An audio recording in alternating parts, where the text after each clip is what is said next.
The Prophet by Kahlil Gibran. If you enjoy this content, don't forget to like, subscribe, and share. Your support means the world to us.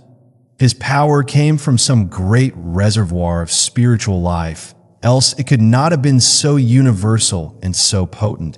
But the majesty and beauty of the language with which he clothed it were all his own.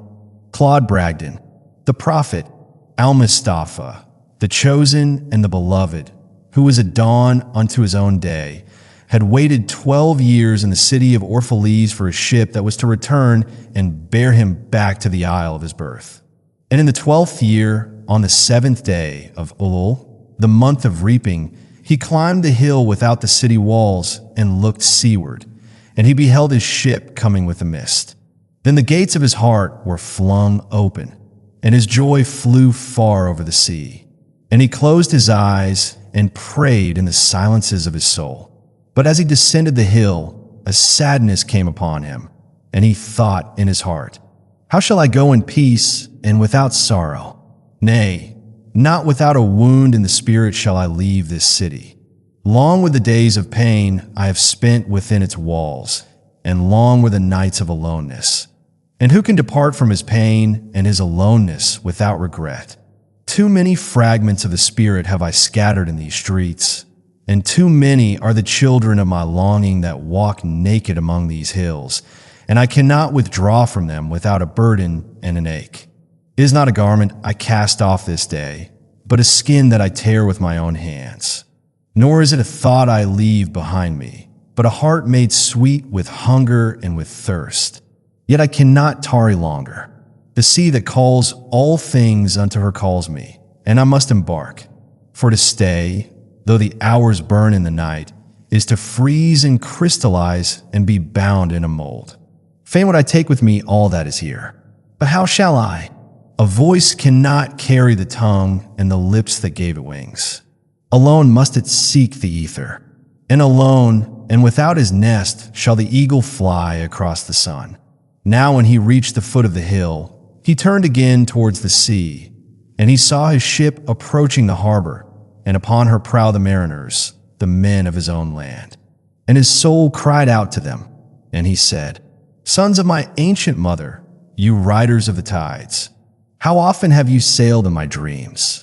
And now you come in my awakening, which is my deeper dream.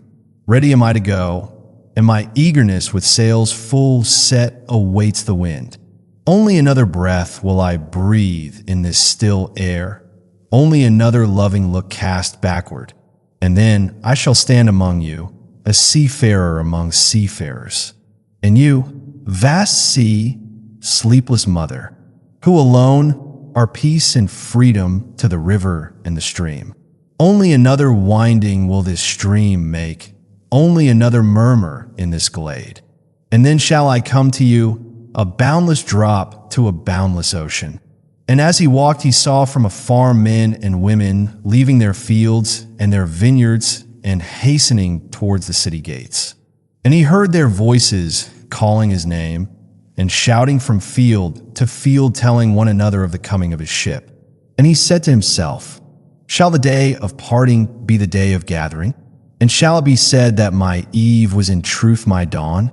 And what shall I give unto him who has left his plow in mid-furrow, or to him who has stopped the wheel of his winepress? Shall my heart become a tree heavy laden with fruit that I may gather and give unto them?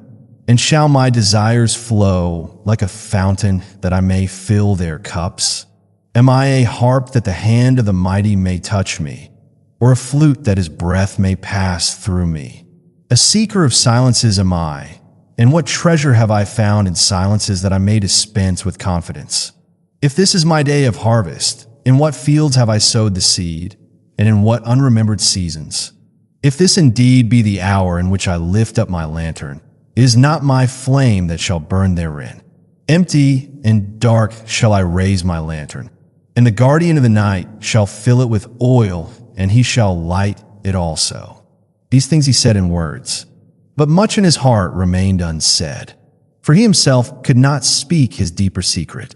And when he entered into the city, all the people came to meet him, and they were crying out to him as with one voice, And the elders of the city stood forth and said, Go not yet away from us. A noontide have you been in our twilight, and your youth has given us dreams to dream. No stranger are you among us, nor a guest, but our son and our dearly beloved. Suffer not yet our eyes to hunger for your face. And the priests and the priestesses said unto him, Let not the waves of the sea separate us now, and the years you have spent in our midst become a memory. You have walked among us a spirit, and your shadow has been a light upon our faces. Much have we loved you, but speechless was our love, and with veils has it been veiled. Yet now it cries aloud unto you, and would stand revealed before you. And ever has it been that love knows not its own depth until the hour of separation. And others came also and entreated him, but he answered them not. He only bent his head, and those who stood near saw his tears falling upon his breast. And he and the people proceeded towards the great square before the temple. And there came out of the sanctuary a woman whose name was Almustafa, and she was a seeress. And he looked upon her with exceeding tenderness, for it was she who had first sought and believed in him when he had been but a day in their city. And she hailed him, saying, Prophet of God, in quest of the uttermost, long have you searched the distances for your ship, and now your ship has come, and you must needs go. Deep is your longing for the land of your memories and the dwelling place of your greater desires, and our love would not bind you, nor our needs hold you. Yet this we ask ere you leave us, that you speak to us and give us of your truth. And we will give it unto our children, and they unto their children, and it shall not perish. In your aloneness you have watched with our days, and in your wakefulness you have listened to the weeping and the laughter of our sleep. Now, therefore, disclose us to ourselves, and tell us all that has been shown you of that which is between birth and death. And he answered, People of Orphalese, of what can I speak save of that which is even now moving within your souls? Then said Almustafa, Speak to us of love. And he raised his head and looked upon the people, and there fell a stillness upon them. And with a great voice he said, When love beckons to you, follow him, though his ways are hard and steep. And when his wings enfold you, yield to him, though the sword hidden among his pinions may wound you. And when he speaks to you, believe in him, though his voice may shatter your dreams as the north wind lays waste the garden. For even as love crowns you, so shall he crucify you. Even as he is for your growth, so is he for your pruning. Even as he ascends to your height and caresses your tenderest branches that quiver in the sun, so shall he descend to your roots and shake them in their clinging to the earth. Like sheaves of corn he gathers you unto himself. He threshes you to make you naked. He sifts you to free you from your husks. He grinds you to whiteness. He kneads you until you are pliant, and then he assigns you to his sacred fire, that you may become sacred bread for God's sacred feast. All these things shall love do unto you, that you may know the secrets of your heart, and in that knowledge become a fragment of life's heart. But if in your fear you would seek only love's peace and love's pleasure, then it is better for you that you cover your nakedness and pass out of love's threshing floor into the seasonless world where you shall laugh, but not all of your laughter, and weep, but not all of your tears. Love gives naught but itself, and takes naught but from itself. Love possesses not, nor would it be possessed. For love is sufficient unto love.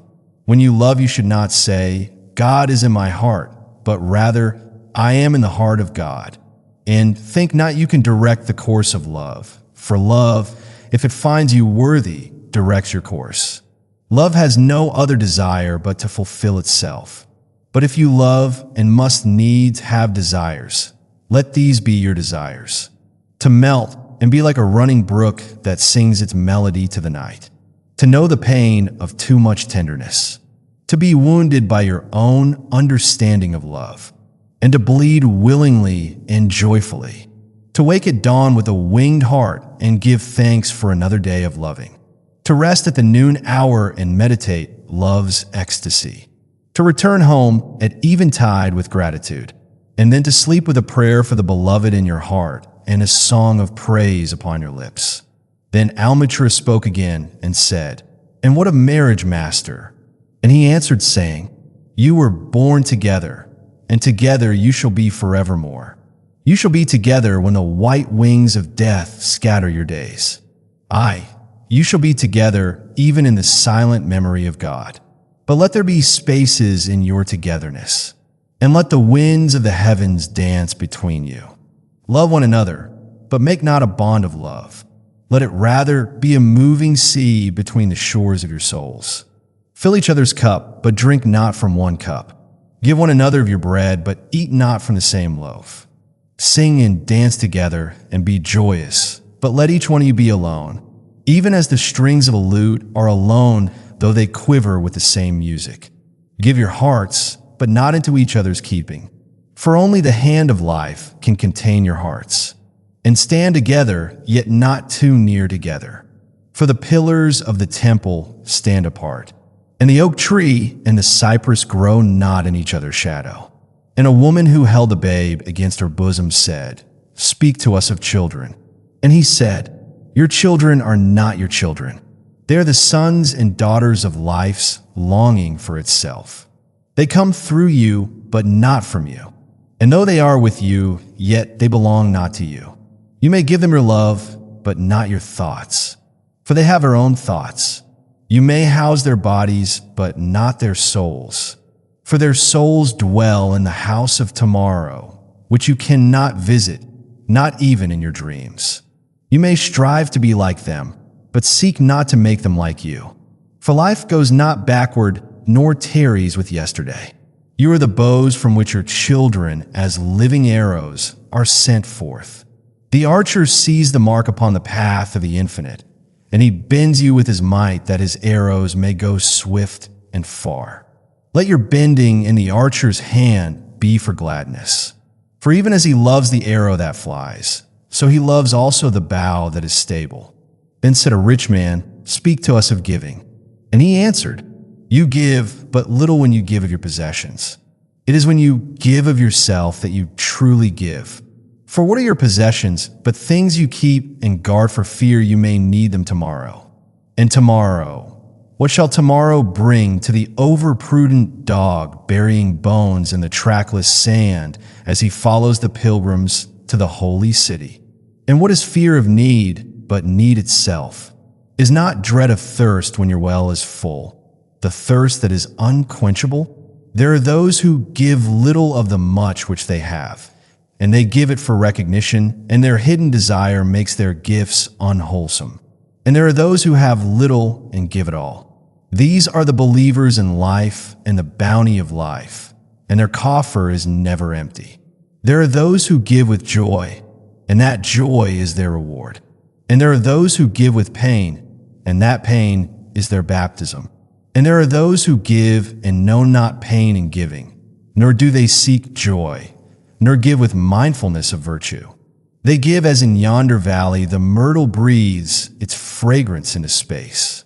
Through the hands of such as these God speaks, and from behind their eyes he smiles upon the earth. It is well to give when asked, but it is better to give unasked through understanding. And to the open-handed the search for one who shall receive is joy greater than giving. And is there aught you would withhold? All you have shall someday be given. Therefore give now, that the season of giving may be yours and not your inheritors. You often say, "I would give, but only to the deserving." The trees in your orchard say not so, nor the flocks in your pasture. They give that they may live, for to withhold is to perish. Surely he who is worthy to receive his days and his nights is worthy of all else from you. And he who has deserved to drink from the ocean of life deserves to fill his cup from your little stream. And what desert greater shall there be than that which lies in the courage and the confidence, nay, the charity of receiving? And who are you that men should rend their bosom and unveil their pride, that you may see their worth naked and their pride unabashed? See first that you yourself deserve to be a giver and an instrument of giving. For in truth it is life that gives unto life, while you, who deem yourself a giver, are but a witness. And you receivers, and you are all receivers, assume no weight of gratitude, lest you lay a yoke upon yourself and upon him who gives. Rather rise together with the giver on his gifts as on wings. For to be over-mindful of your debt is to doubt his generosity, who has the free-hearted earth for mother and God for father. Then an old man, a keeper in an inn, said, "Speak to us of eating and drinking." And he said, "Would that you could live on the fragrance of the earth, and like an air plant be sustained by the light. But since you must kill to eat, and rob the newly born of its mother's milk to quench your thirst, let it then be an act of worship. And let your board stand an altar on which the pure and the innocent of forest and plain are sacrificed for that which is purer and still more innocent in man. When you kill a beast, say to him in your heart, by the same power that slays you, I too am slain, and I too shall be consumed. For the law that delivered you into my hand shall deliver me into a mightier hand. Your blood and my blood is naught but the sap that feeds the tree of heaven. And when you crush an apple with your teeth, say to it in your heart, your seeds shall live in my body, and the buds of your tomorrow shall blossom in my heart, and your fragrance shall be my breath, and together we shall rejoice through all the seasons. And in the autumn, when you gather the grapes of your vineyards for the winepress, say in your heart, I too am a vineyard, and my fruit shall be gathered for the winepress. And like new wine, I shall be kept in eternal vessels.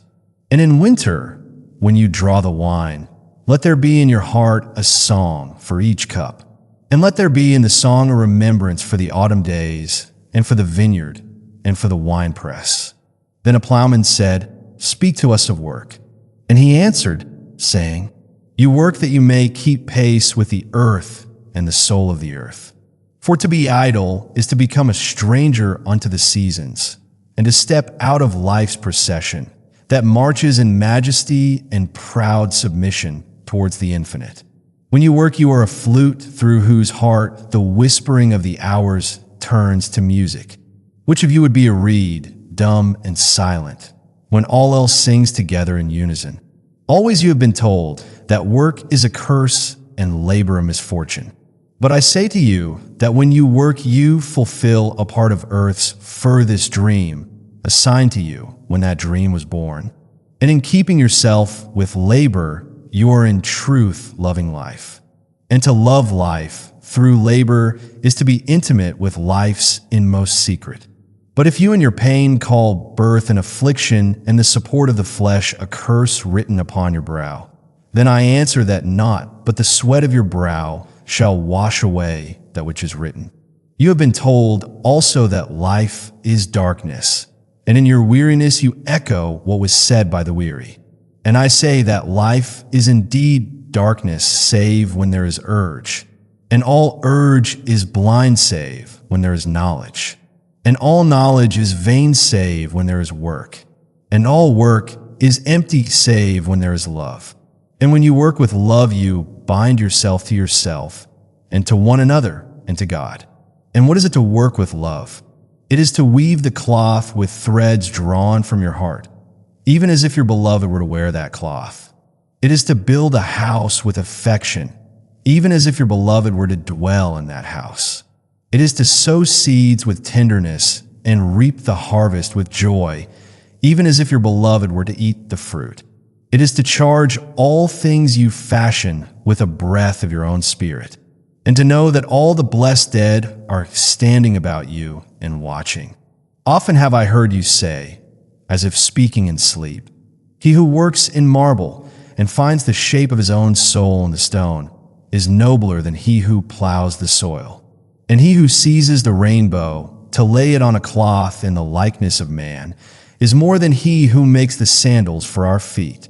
But I say, not in sleep, but in the overwakefulness of noontide, that the wind speaks not more sweetly to the giant oaks than to the least of all the blades of grass.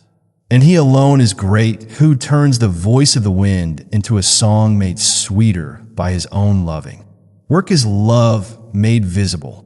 And if you cannot work with love, but only with distaste, it is better that you should leave your work and sit at the gate of the temple and take alms of those who work with joy. For if you bake bread with indifference, you bake a bitter bread that feeds but half man's hunger. And if you grudge the crushing of the grapes, your grudge distills a poison in the wine. And if you sing though as angels, and love not the singing, you muffle man's ears to the voices of the day and the voices of the night. Then a woman said, "Speak to us of joy and sorrow." And he answered, "Your joy is your sorrow unmasked. And the selfsame well from which your laughter rises was oftentimes filled with your tears. And how else can it be? The deeper that sorrow carves into your being, the more joy you can contain.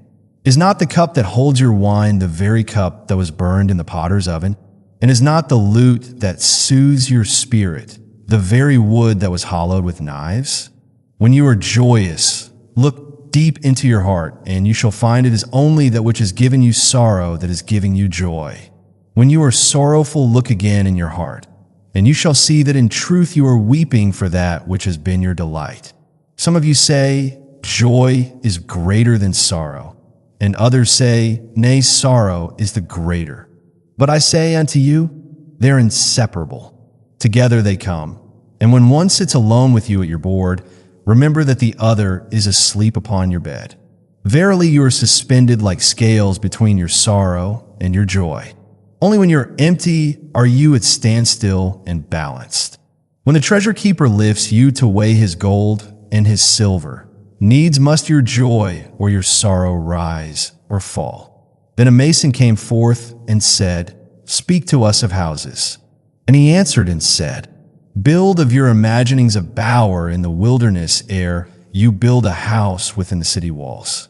For even as you have homecomings in your twilight, so has the wanderer in you, the ever-distant and alone. Your house is your larger body.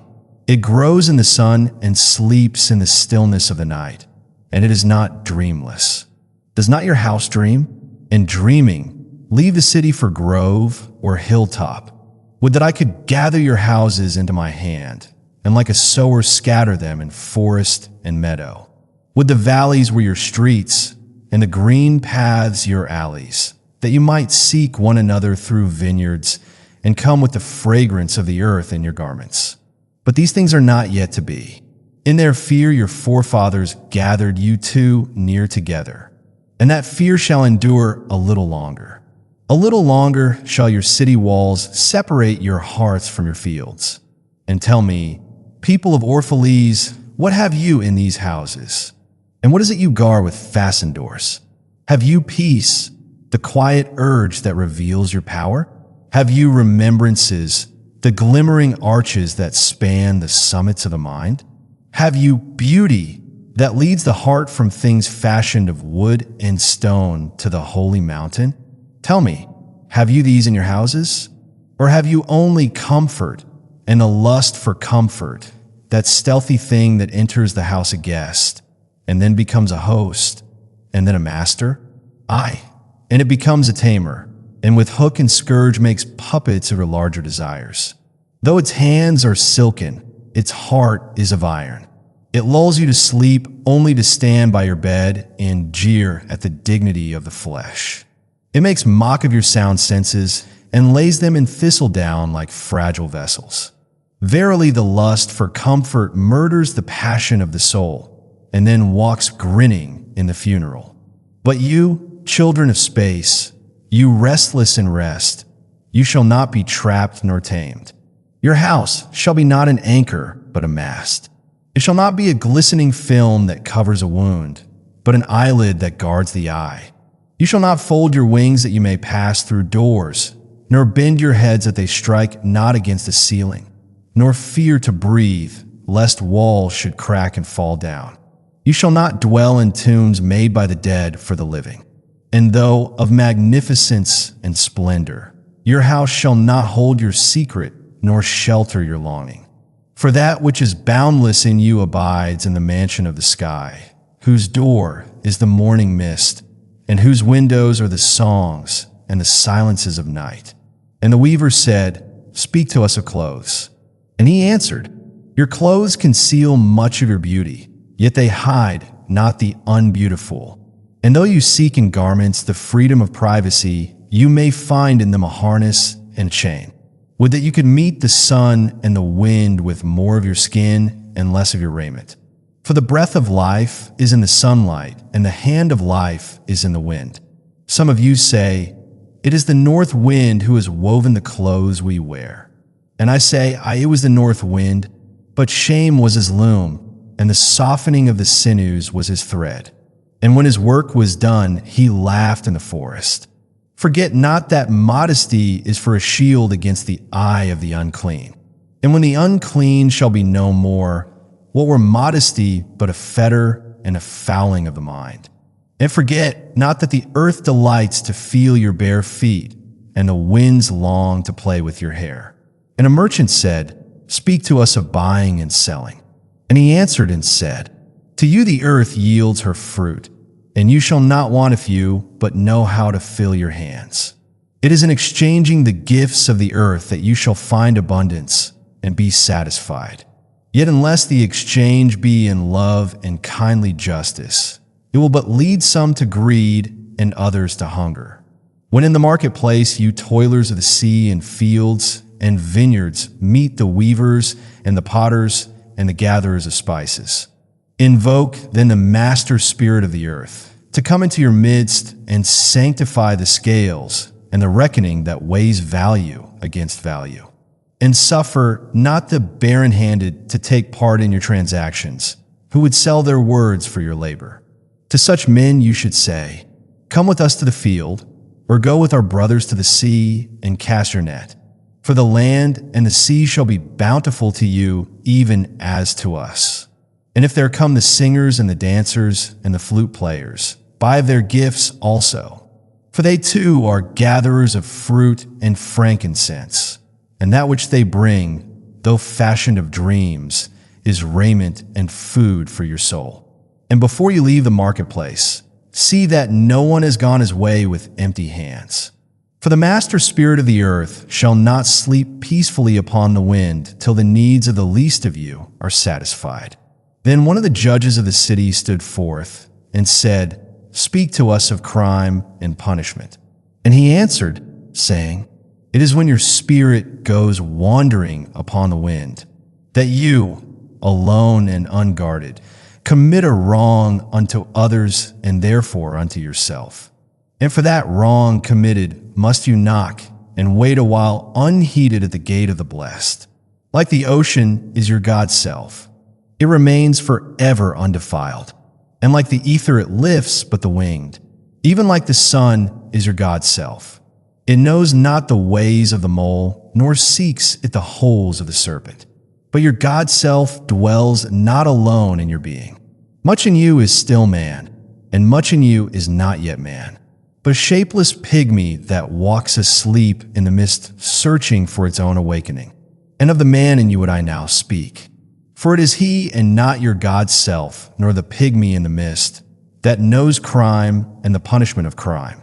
Oftentimes have I heard you speak of one who commits a wrong as though he were not one of you, but a stranger unto you and an intruder upon your world.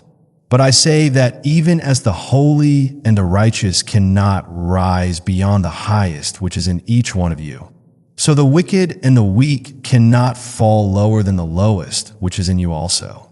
And as a single leaf turns not yellow, but with the silent knowledge of the whole tree, so the wrongdoer cannot do wrong without the hidden will of you all. Like a procession you walk together towards your God's self. You are the way and the wayfarers.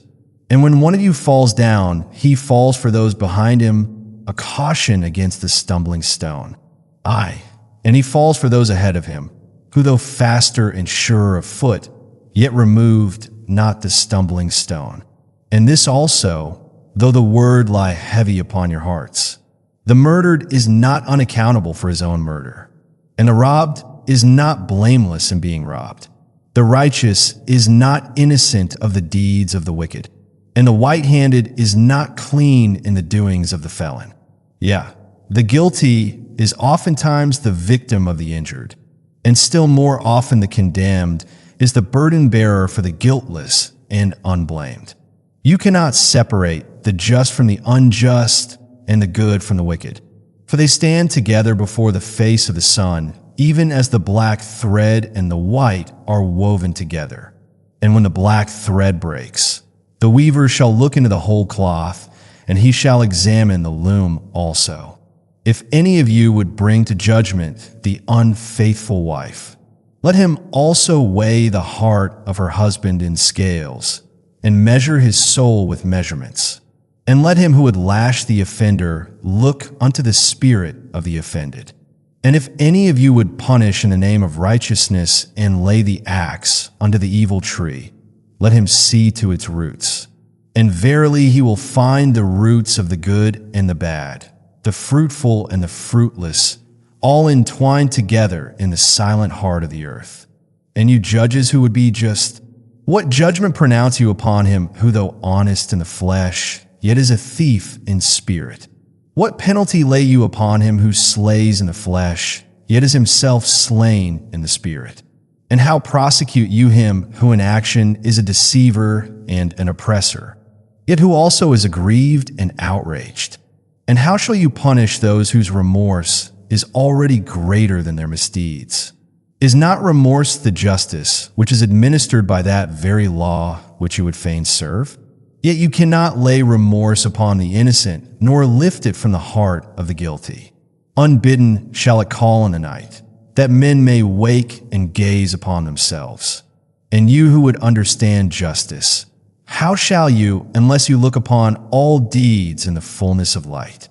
Only then shall you know that the erect and the fallen are but one man standing in twilight between the night of his pygmy self and the day of his God self, and that the cornerstone of the temple is not higher than the lowest stone in its foundation.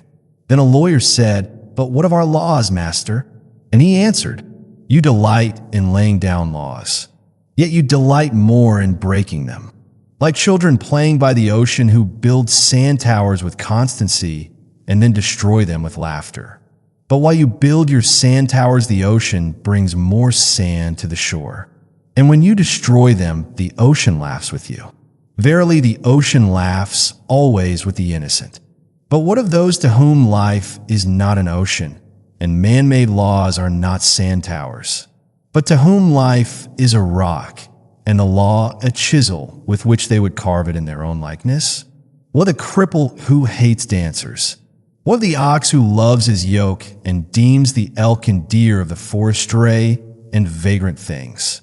What of the old serpent who cannot shed his skin, and calls all others naked and shameless? And of him who comes early to the wedding feast, and when overfed and tired goes his way, saying that all feasts are violation and all feasters lawbreakers? What shall I say of these save that they too stand in the sunlight, but with their backs to the sun? They see only their shadows, and their shadows are their loss. And what is the sun to them but a caster of shadows? And what is it to acknowledge the laws, but to stoop down and trace their shadows upon the earth? But you who walk facing the sun, what images drawn on the earth can hold you? You who travel with the wind, what weather vane shall direct your course? What man's law shall bind you if you break your yoke, but upon no man's prison door? What law shall you fear if you dance, but stumble against no man's iron chains? And who is he that shall bring you to judgment if you tear off your garment, yet leave it in no man's path? People of Orphalese, you can muffle the drum, and you can loosen the strings of the lyre, but who shall command the skylark not to sing? And an orator said, Speak to us of freedom. And he answered, At the city gate and by your fireside, I have seen you prostrate yourself and worship your own freedom, even as slaves humble themselves before a tyrant and praise him though he slays them. Aye, in the grove of the temple and in the shadow of the citadel, I have seen the freest among you wear their freedom as a yoke and a handcuff, and my heart bled within me. For you can only be free when even the desire of seeking freedom becomes a harness to you, and when you cease to speak of freedom as a goal and a fulfillment. You shall be free indeed when your days are not without a care, nor your nights without a want and a grief. But rather when these things girdle your life, and yet you rise above them naked and unbound. And how shall you rise beyond your days and nights unless you break the chains which you at the dawn of your understanding have fastened around your noon hour? In truth, that which you call freedom is the strongest of these chains, though its links glitter in the sun and dazzle your eyes. And what is it but fragments of your own self you would discard that you may become free? If it is an unjust law you would abolish, that law was written with your own hand upon your own forehead. You cannot erase it by burning your law books, nor by washing the foreheads of your judges, though you pour the sea upon them. And if it is a despot you would dethrone, see first that his throne erected within you is destroyed. For how can a tyrant rule the free and the proud, but for a tyranny in their own freedom and a shame in their own pride? And if it is a care you would cast off, that cart has been chosen by you rather than imposed upon you. And if it is a fear you would dispel, the seat of that fear is in your heart and not in the hand of the feared. Verily, all things move within your being in constant half embrace, the desired and the dreaded, the repugnant and the cherished, the pursued and that which you would escape. These things move within you as lights and shadows in pairs that cling. And when the shadow fades and is no more, the light that lingers becomes a shadow to another light. And thus your freedom, when it loses its fetters, becomes itself the fetter of a greater freedom. And the priestess spoke again and said, "Speak to us of reason and passion." And he answered, saying, "Your soul is oftentimes a battlefield, upon which your reason and your judgment wage war against your passion and your appetite. Would that I could be the peacemaker in your soul, that I might turn the discord and the rivalry of your elements into oneness and melody. But how shall I, unless you yourselves be also the peacemakers, nay, the lovers of all your elements? Your reason and your passion are the rudder and the sails of your seafaring soul. If either your sails or your rudder be broken, you can but toss and drift, or else be held at a standstill in mid-seas. For reason, ruling alone, is a force confining, and passion, unattended, is a flame that burns to its own destruction. Therefore let your soul exalt your reason to the height of passion, that it may sing. And let it direct your passion with reason, that your passion may live through its own daily resurrection, and like the phoenix rise above its own ashes. I would have you consider your judgment and your appetite even as you would two love guests in your house. Surely you would not honor one guest above the other, for he who is more mindful of one loses the love and the faith of both. Among the hills, when you sit in the cool shade of the white poplars, sharing the peace and serenity of distant fields and meadows, then let your heart say in silence, God rests in reason. And when the storm comes, and the mighty wind shakes the forest, and thunder and lightning proclaim the majesty of the sky, then let your heart say in awe, God moves in passion. And since you are a breath in God's sphere and a leaf in God's forest, you too should rest in reason and move in passion. And a woman spoke, saying, Tell us of pain. And he said, Your pain is the breaking of the shell that encloses your understanding. Even as the stone of the fruit must break, that its heart may stand in the sun, so must you know pain. And could you keep your heart in wonder at the daily miracles of your life, your pain would not seem less wondrous than your joy, and you would accept the seasons of your heart, even as you have always accepted the seasons that pass over your fields. And you would watch with serenity through the winters of your grief. Much of your pain is self-chosen. It is the bitter potion by which the physician within you heals your sick self. Therefore, trust the physician and drink his remedy in silence and tranquility. For his hand, though heavy and hard, is guided by the tender hand of the unseen, and the cup he brings, though it burn your lips, has been fashioned of the clay, which the potter has moistened with his own sacred tears. And a man said, "Speak to us of self-knowledge." And he answered, saying, "Your hearts know in silence the secrets of the days and the nights. But your ears thirst for the sound of your heart's knowledge. You would know in words that which you have always known in thought. You would touch with your fingers the naked body of your dreams. And it is well you should. The hidden wellspring of your soul must needs rise and run murmuring to the sea, and the treasure of your infinite depths would be revealed to your eyes. But let there be no scales to weigh your unknown treasure, and seek not the depths of your knowledge with staff or sounding line. For self is a sea boundless and measureless. Say not, I have found the truth, but rather, I have found a truth. Say not, I have found the path of the soul. Say rather, I have met the soul walking upon my path. For the soul walks upon all paths. The soul walks not upon a line, neither does it grow like a reed. The soul unfolds itself like a lotus of countless petals. Then said a teacher, "Speak to us of teaching." And he said, "No man can reveal to you aught but that which already lies half asleep in the dawning of your knowledge. The teacher who walks in the shadow of the temple among his followers gives not of his wisdom, but rather of his faith and his lovingness. If he is indeed wise, he does not bid you enter the house of his wisdom, but rather leads you to the threshold of your own mind. The astronomer may speak to you of his understanding of space, but he cannot give you his understanding. The musician may sing to you of the rhythm which is in all space, but he cannot give you the ear which arrests the rhythm, nor the voice that echoes it.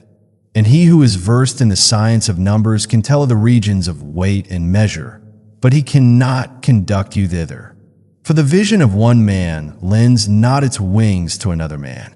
And even as each one of you stands alone in God's knowledge, so must each one of you be alone in his knowledge of God and in his understanding of the earth."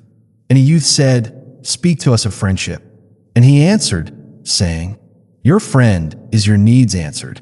He is your field which you sow with love and reap with thanksgiving. And he is your board and your fireside. For you come to him with your hunger, and you seek him for peace. When your friend speaks his mind, you fear not the nay in your own mind, nor do you withhold the eye. And when he is silent, your heart ceases not to listen to his heart. For without words, in friendship, all thoughts, all desires, all expectations are born and shared with joy that is unacclaimed. When you part from your friend, you grieve not, for that which you love most in him may be clearer in his absence, as the mountain to the climber is clearer from the plain. And let there be no purpose in friendship save the deepening of the spirit.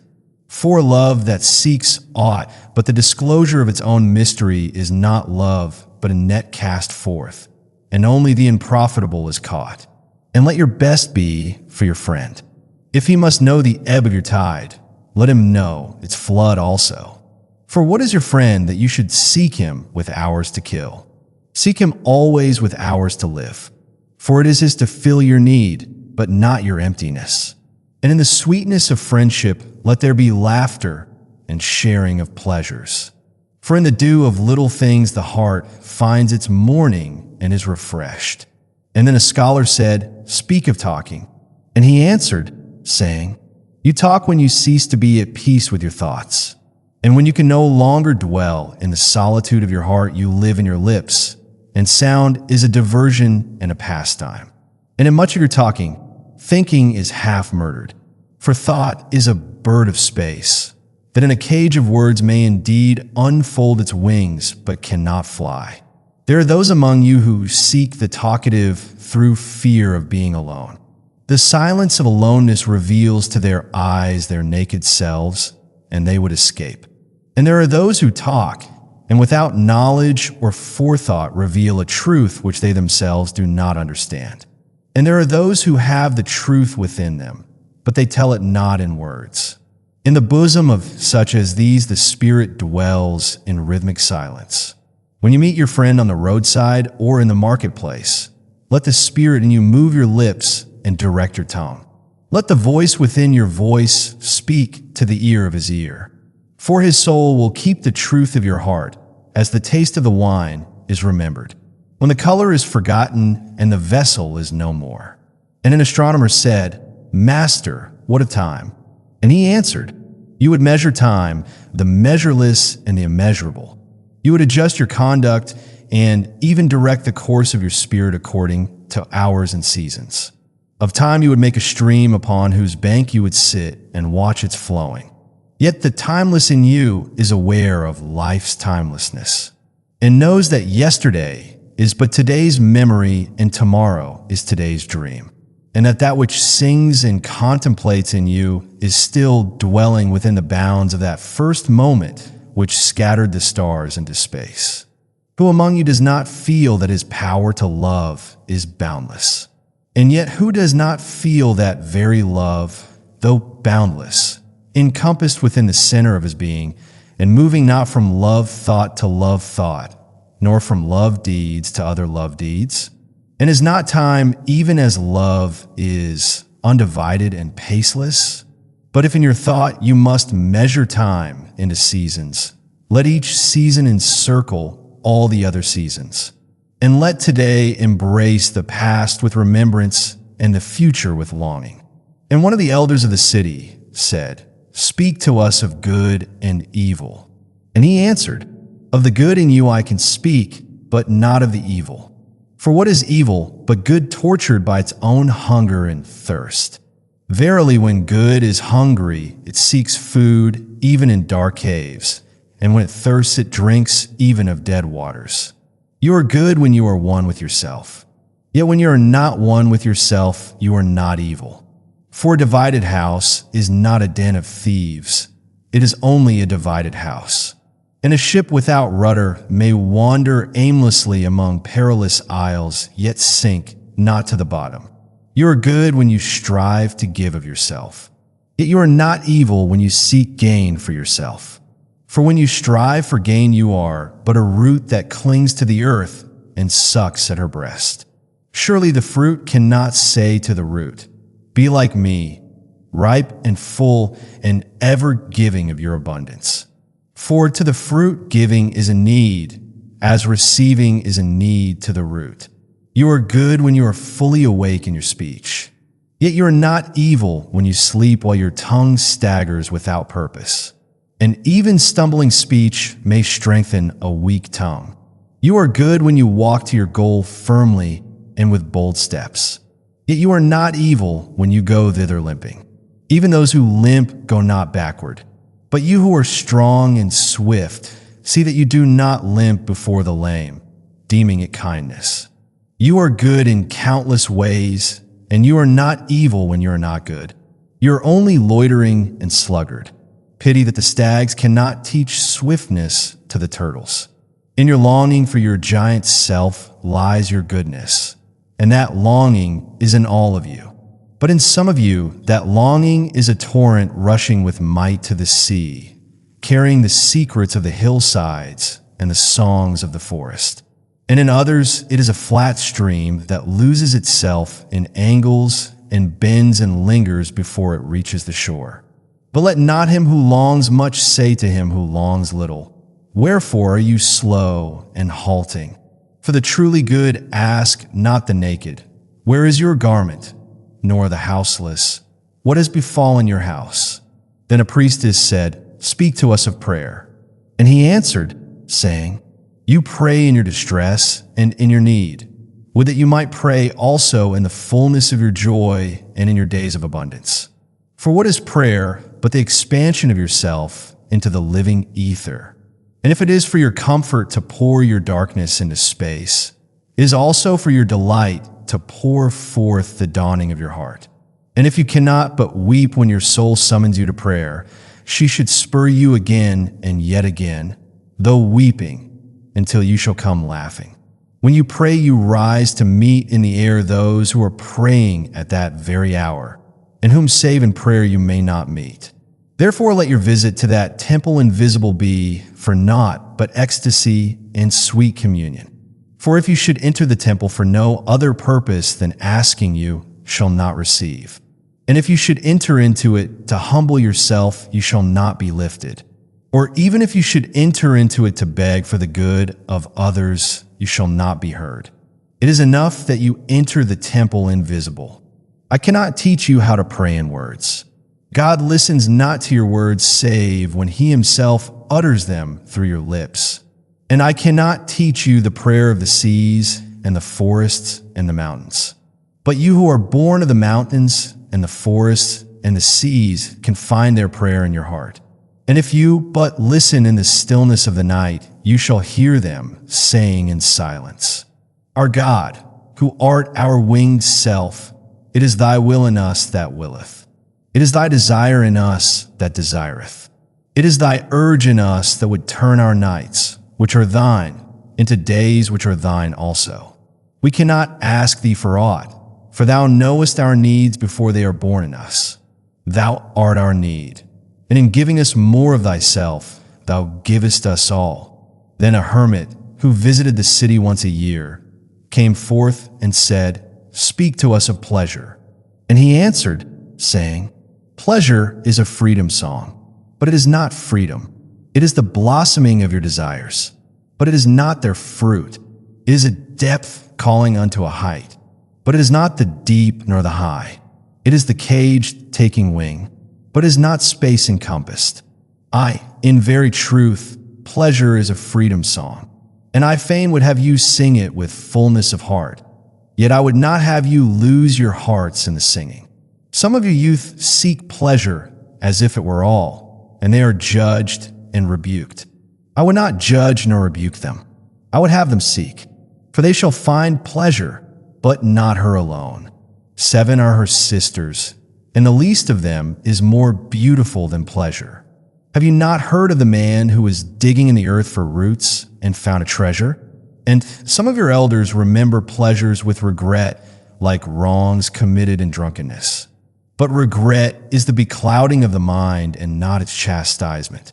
They should remember their pleasures with gratitude, as they would the harvest of summer. Yet if it comforts them to regret, let them be comforted. And there are among you those who are neither young to seek nor old to remember. And in their fear of seeking and remembering, they shun all pleasures, lest they neglect the Spirit or offend against it.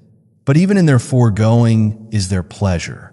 And thus they too find a treasure, though they dig for roots with quivering hands. But tell me, who is he that can offend the Spirit? Shall the nightingale offend the stillness of the night, or the firefly the stars? And shall your flame or your smoke burn the wind? Think you the Spirit is a still pool, which you can trouble with a staff? Oftentimes in denying yourself pleasure you do, but store the desire in the recesses of your being. Who knows, but that which seems omitted today waits for tomorrow. Even your body knows its heritage and its rightful need and will not be deceived. And your body is the harp of your soul, and it is yours to bring forth sweet music from it or confuse sounds. And now you ask in your heart, how shall we distinguish that which is good and pleasure from that which is not good? Go to your fields and your gardens, and you shall learn that it is the pleasure of the bee to gather honey of the flower. But it is also the pleasure of the flower to yield its honey to the bee. For to the bee a flower is a fountain of life, and to the flower a bee is a messenger of love.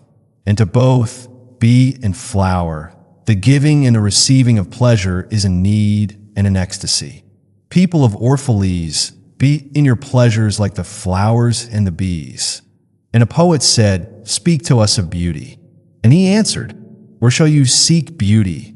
And how shall you find her unless she herself be your way and your guide? And how shall you speak of her except she be the weaver of your speech? The aggrieved and the injured say, Beauty is kind and gentle. Like a young mother half shy of her own glory, she walks among us. And the passionate say, nay, beauty is a thing of might and dread. Like the tempest, she shakes the earth beneath us and the sky above us. The tired and the weary say, beauty is of soft whisperings. She speaks in our spirit. Her voice yields to our silences like a faint light that quivers in fear of the shadow. But the restless say, we have heard her shouting among the mountains. And with her cries came the sound of hoofs, and the beating of wings, and the roaring of lions. At night the watchmen of the city say, beauty shall rise with the dawn from the east. And at noontide the toilers and the wayfarers say, we have seen her leaning over the earth from the windows of the sunset. In winter, say the snowbound, she shall come with the spring leaping upon the hills. And in the summer heat the reapers say, we have seen her dancing with the autumn leaves, and we saw a drift of snow in her hair. All these things have you said of beauty, yet in truth you spoke not of her, but of needs unsatisfied. And beauty is not a need, but an ecstasy. It is not a mouth thirsting, nor an empty hand stretched forth, but rather a heart inflamed and a soul enchanted. It is not the image you would see, nor the song you would hear, but rather an image you see though you close your eyes, and a song you hear though you shut your ears. It is not the sap within the furrowed bark, nor a wing attached to a claw, but rather a garden forever in bloom, and a flock of angels forever in flight. People of Orphalese, beauty is life when life unveils her holy face. But you are life and you are the veil. Beauty is eternity gazing at itself in a mirror. But you are eternity and you are the mirror. And an old priest said, speak to us of religion. And he said, have I spoken this day of aught else? Is not religion all deeds and all reflection? And that which is neither deed nor reflection, but a wonder and a surprise ever springing in the soul, even while the hands hew the stone or tend the loom. Who can separate his faith from his actions, or his belief from his occupations? Who can spread his hours before him, saying, this for God and this for myself, this for my soul, and this other for my body? All your hours are wings that beat through space from self to self. He who wears his morality, but as his best garment were better naked. The wind and the sun will tear no holes in his skin. And he who defines his conduct by ethics imprisons his songbird in a cage. The freest song comes not through bars and wires. And he to whom worshiping is a window, to open but also to shut, has not yet visited the house of his soul whose windows are from dawn to dawn. Your daily life is your temple and your religion. Whenever you enter into it, take with you your all. Take the plow and the forge and the mallet and the lute, the things you have fashioned in necessity or for delight. For in reverie you cannot rise above your achievements, nor fall lower than your failures. And take with you all men, for in adoration you cannot fly higher than their hopes, nor humble yourself lower than their despair. And if you would know God, be not therefore a solver of riddles. Rather look about you, and you shall see him playing with your children. And look in his space. You shall see him walking in the cloud, outstretching his arms in the lightning and descending in rain. You shall see him smiling in flowers, then rising and waving his hands in trees. Then Almustafa spoke, saying, we would ask now of death. And he said, you would know the secret of death. But how shall you find it unless you seek it in the heart of life? The owl whose night-bound eyes are blind unto the day cannot unveil the mystery of light. If you would indeed behold the spirit of death, open your heart wide unto the body of life. For life and death are one, even as the river and the sea are one. In the depth of your hopes and desires lies your silent knowledge of the beyond. And like seeds dreaming beneath the snow, your heart dreams of spring. Trust the dreams, for in them is hidden the gate to eternity. Your fear of death is but the trembling of the shepherd when he stands before the king whose hand is to be laid upon him in honor. Is the shepherd not joyful beneath his trembling, that he shall wear the mark of the king? Yet is he not more mindful of his trembling? For what is it to die but to stand naked in the wind and to melt into the sun? And what is it to cease breathing but to free the breath from its restless tides, that it may rise and expand and seek God unencumbered? Only when you drink from the river of silence shall you indeed sing. And when you have reached the mountaintop, then you shall begin to climb. And when the earth shall claim your limbs, then shall you truly dance. And now it was evening, and Almustafa the seeress said, Blessed be this day and this place and your spirit that has spoken. And he answered, Was it I who spoke? Was I not also a listener? Then he descended the steps of the temple, and all the people followed him. And he reached his ship and stood upon the deck. And facing the people again, he raised his voice and said, People of Orphalese, the wind bids me leave you. Less hasty am I than the wind, yet I must go.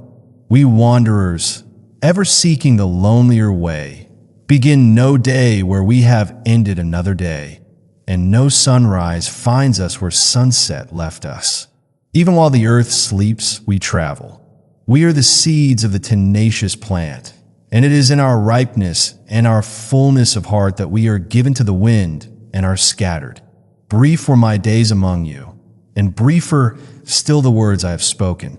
But should my voice fade in your ears, and my love vanish in your memory, then I will come again.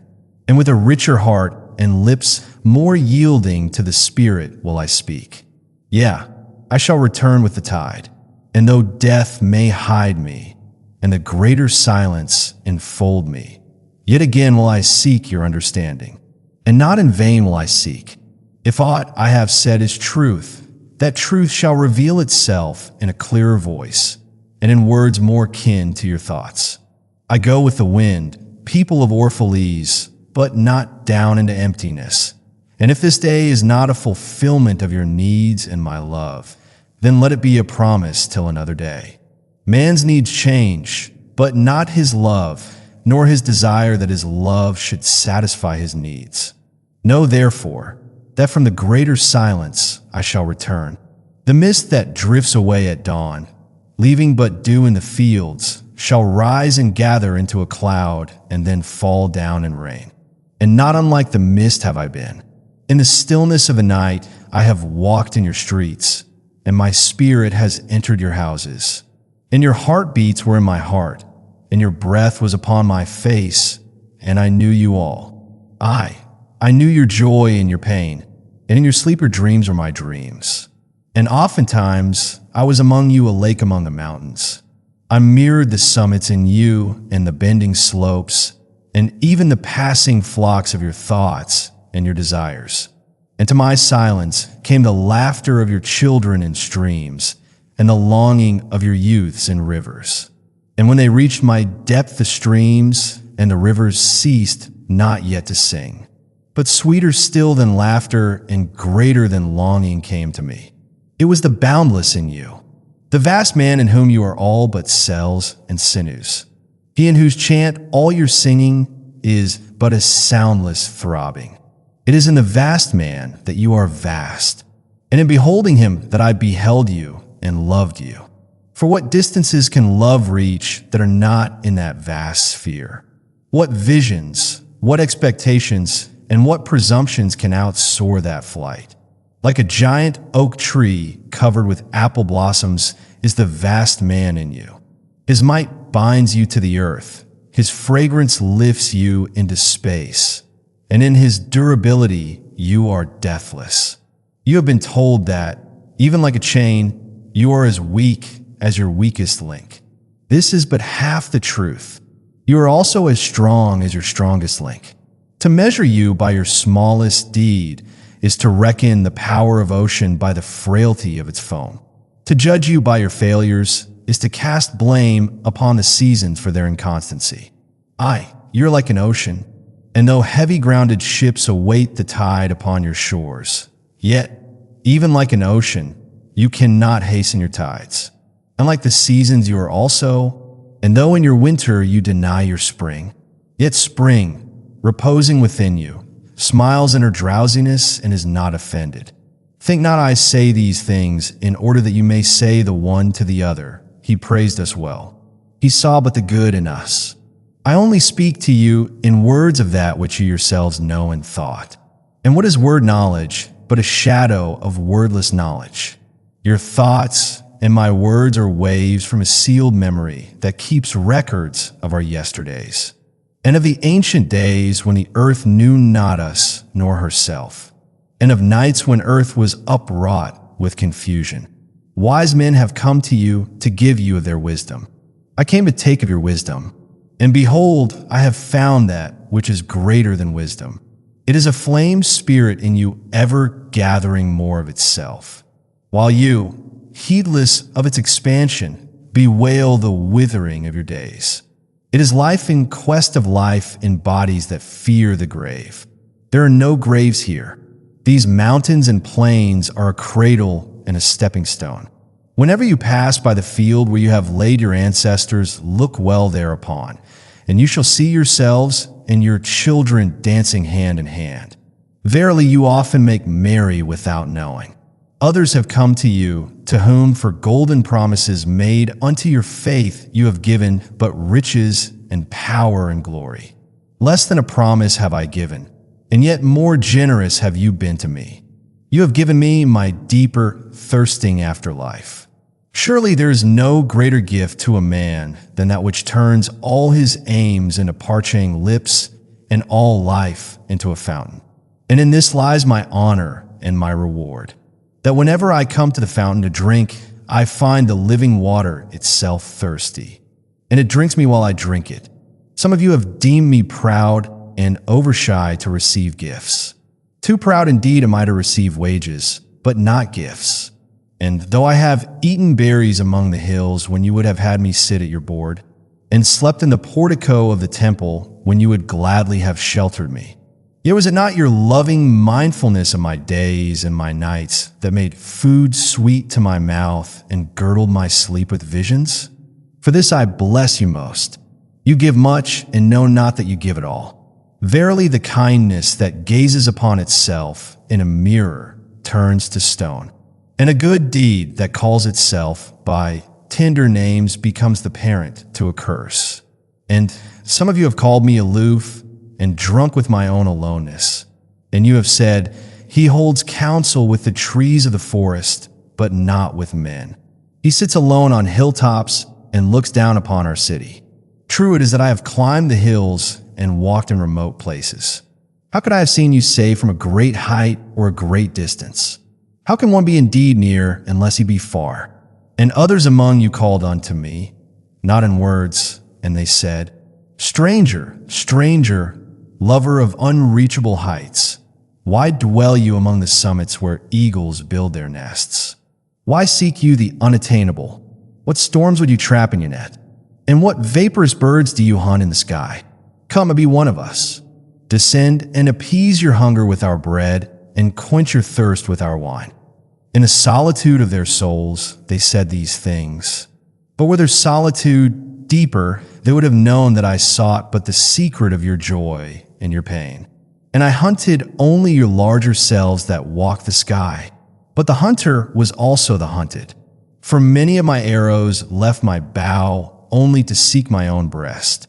And the flyer was also the creeper. For when my wings were spread in the sun, their shadow upon the earth was a turtle. And I, the believer, was also the doubter. For often have I put my finger in my own wound that I might have the greater belief in you and the greater knowledge of you. And it is with this belief and this knowledge that I say, you are not enclosed within your bodies, nor confined to houses or fields. That which is you dwells above the mountain and roves with the wind. It is not a thing that crawls into the sun for warmth or digs holes into darkness for safety, but a thing free, a spirit that envelopes the earth and moves in the ether. If these be vague words, then seek not to clear them. Vague and nebulous is the beginning of all things, but not their end. And I fain would have you remember me as a beginning. Life and all that lives is conceived in the mist and not in the crystal. And who knows, but a crystal is mist and decay. This would I have you remember in remembering me. That which seems most feeble and bewildered in you is the strongest and most determined. Is it not your breath that has erected and hardened the structure of your bones? And is it not a dream, which none of you remember having dreamt, that builded your city and fashioned all there is in it? Could you but see the tides of that breath, you would cease to see all else. And if you could hear the whispering of the dream, you would hear no other sound. But you do not see, nor do you hear, and it is well. The veil that clouds your eyes shall be lifted by the hands that wove it, and the clay that fills your ears shall be pierced by those fingers that kneaded it. And you shall see, and you shall hear, yet you shall not deplore having known blindness, nor regret having been deaf. For in that day you shall know the hidden purposes in all things, and you shall bless darkness as you would bless light. After saying these things, he looked about him, and he saw the pilot of his ship standing by the helm and gazing now at the full sails and now at the distance. And he said, "Patient over patient is the captain of my ship. The wind blows, and restless are the sails. Even the rudder begs direction. Yet quietly my captain awaits my silence. And these my mariners, who have heard the choir of the greater sea, they too have heard me patiently. Now this shall wait no longer. I am ready. The stream has reached the sea, and once more the great mother holds her son against her breast. Fare you well, people of Orphalese. This day has ended, is closing upon us, even as the water lily upon its own tomorrow. What was given us here we shall keep, and if it suffices not, then again must we come together and together stretch our hands unto the giver. Forget not that I shall come back to you. A little while, and my longing shall gather dust and foam for another body. A little while, a moment of rest upon the wind, and another woman shall bear me. Farewell to you and the youth I have spent with you. It was but yesterday we met in a dream. You have sung to me in my aloneness, and I of your longings have built a tower in the sky. But now our sleep has fled, and our dream is over, and it is no longer dawn. The noontide is upon us, and our half-waking has turned to fuller day, and we must part. If in the twilight of memory we should meet once more, we shall speak again together, and you shall sing to me a deeper song. And if our hands should meet in another dream, we shall build another tower in the sky. So saying, he made a signal to the seamen, and straightway they weighed anchor and cast the ship loose from its moorings, and they moved eastward. And a cry came from the people as from a single heart, and it rose into the dusk and was carried out over the sea like a great trumpeting. Only Almustafa was silent, gazing after the ship until it had vanished into the mist. And when all the people were dispersed, she still stood alone upon the seawall, remembering in her heart his saying, "A little while, a moment of rest upon the wind, and another woman shall bear me."